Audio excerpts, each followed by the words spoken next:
Kapwa sinusuportahan ng Malacanang at ng Department of Health ang panukalang batas na nagpapataw ng karagdagang buwis sa alak at sigarilyo o sin tax.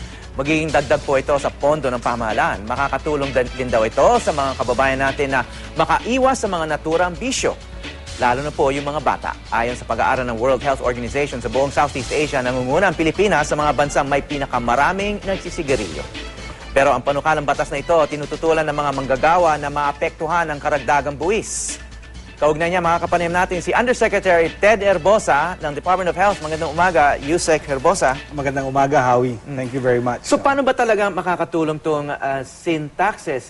Makakabawas ba talaga ito ng paninigarilyo? Kasi alam natin na yung mga may bisyong ito ay talagang maghahanap ng paraan para makabili at makasigarilyo. Unang-una, gusto ko sanang ipalahad sa lahat ng nakikinig at nanonood na itong sin tax, although tax bill ang tawag sa kanya, ito po ay isang health bill at co-sponsor po kami ng Department of Finance dito.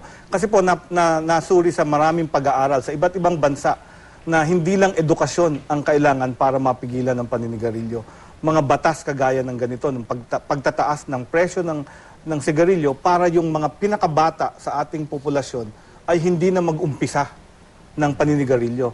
Pag nagawa natin po itong batas na to, ang unang tatamaan yung mga teenager at bata na nakikita natin sa lansangan, may hawak na sigarilyo, naka-uniform pa sila ng high school. Ano yun, karamihan ng mga ito gumagamit ng allowance? O ano bang sa pagsusuri ninyo? Paano sila nakakuha ng sigarilyo? Howie, 20 pesos lang ang isang pakete ng pinakamurang sigarilyo. Parang asa 27 yata yung pinakamahal. Tayo ang pinakamura sa buong bansa. Siguro mataas lang sa atin yung mga ibang bansa kagaya ng Pakistan. Sumaring imbis na bumili ng soft drinks, bumili na ng sigarilyo galing sa allowance ng isang bata. At yun po ang masama. Ang top 4 killers ng ating bansa ngayon, yung heart attack, yung stroke, yung cancer at yung lung disease. Pati na rin yung sa road injury kasi may alcohol din to lahat nun naapektuhan ng paninigarilyo. All of those affected by, and napakataas po talaga, number 1 risk factor dito sa mga sakit na minention ko. At pag nahinto natin yon, madami po tayong buhay na ma-save. We will prevent a lot of deaths. So, totoo ba na ang Pilipinas ay may isa sa pinakamataas na prevalence ng tobacco use o paninigarilyo? Yes. Bakit napakaraming Pilipino ang nagsisigarilyo? 30% po ng ating populasyon ang naninigarilyo. And 30%? Almost 1,073 sticks per person per day, per year yon. 1,000 sticks. At sa mga lalaki, mas mataas pa siguro sa 30%. Nasa 29 actually, 28.9 something ang totoong values overall of the population. At ang nakakatakot dito, tayo na ang pinakamataas sa mga batang naninigarilyo. Sa mga batang lalaki, 25%, nung naninigarilyo, 25%, 1/4 of them. Sa batang babae, 18%. Ang naninigarilyo doon. Mga bata, mga teenager, below 15. So, ganun. Kahit na si Senator Enrile, sinabi niya nung Senate hearing, alam niyo ho, nag-umpisa akong manigarilyo, 9 years old. Huminto siya nung 65. Okay, pero siyempre, iba yung panahon noon. Ngayon, ang dami ng no smoking, mas stricto ngayon yung mga regulasyon. Maraming eskwela ngayon na no smoking campus, no? Maraming lugar, galing akong Davao, talagang mahigpit sila doon, no? Dito sa Maynila, maraming karamihan ng restaurant, bawal na. Correct. Sa aeroplano, bawal na. Yan po ang nalaman ng ating mga otoridad, like si Mayor Bloomberg, nag-tax siya sa hindi lang sigarilyo, pati sugared soft drink, yung mga soft drink, tinax niya, yung oil, things that are nakakaapekto sa ating kalusugan. So, yun ang paliwanag namin dito ng kagawaran ng kalusugan na mumungkahi talaga kami sa mga senator na ipasa ito para makasave tayo ng ating mga kabataan. Ayaw natin na ang kabataan natin malulun sa paninigarilyo. Kung ikaw may mga anak na teenager, sasabihan mo ba silang manigarilyo? Wala naman sigurong magulang na magsasabi na ganito, manigarilyo kayo, mura lang yan, at masarap yan, at marirelax ka. Kaya ang totohanan, pati ang industriya po, inamin na masama sa ating kalusugan ang paninigarilyo. Okay, so kung mababawasan yung demand nito, no? Tsaka mababawasan yung supply, no? Paano naman yung mga magsasaka?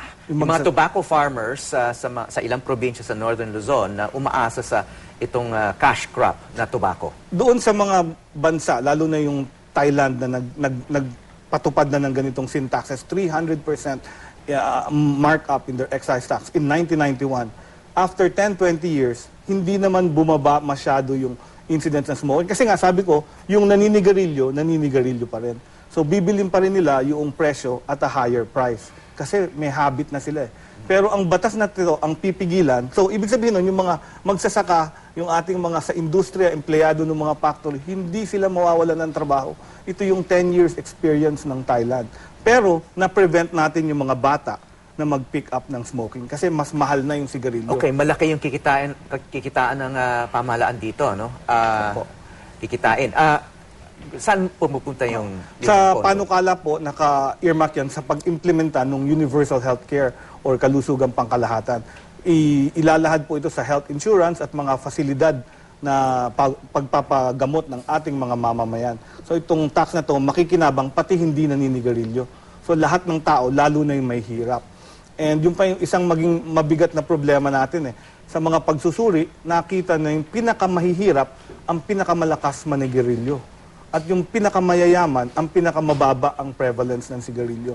So, gusto natin yung mahihirap, gastusin yung pera sa edukasyon ng anak nila, sa kalusugan ng mga asawa nila, at ma-prevent na. So, dalawa po ang tukoy dito. Yung mahihirap, huminto ng paninigarilyo, at yung mga bata, hindi na mag-take up ng Okay, paninigarilyo. mukhang malakas din yung opposition dito, no? Opo. Lalo na sa mga Opo. Northern Luzon kongresista. Northern Bloc. Northern Bloc. Ano naman ang chances nitong batas nito so far? So far, sinusuportahan po ito ng ating presidente at Okay. napasa na to sa ating kongreso ng ating mga kongresista. So malaki po ang suporta para dito. So ang inihikayat natin na ang ating mga mamamayan, mga nakikinig, tawagan at isumulat sa kanilang mga senador na ipasa ito kasi wala namang bansang gustong pinakamarami sila sa mga naninigarilyo sa buong mundo. So, kailangan ba dumaan talaga sa Kongreso ito? Hindi ba pwedeng bigyan na ng kapangyarihan ng Department of Finance at Department of Health na magtaas ng mga so-called sin taxes sa sigarilyo at alak? Excise tax po kasi ito at talagang due naman palang i-review ang excise taxes ng sigarilyo at alcohol kasi noong 1993 po napasa yung pinakalumang tax. Due to sa 2011 talaga. So, nasa sa taon na rin yung pagrepasa ng mga bagong taxes para sa mga alcohol at tobacco. Okay. Maraming salamat, Undersecretary Ted Herbosa ng Department of Health.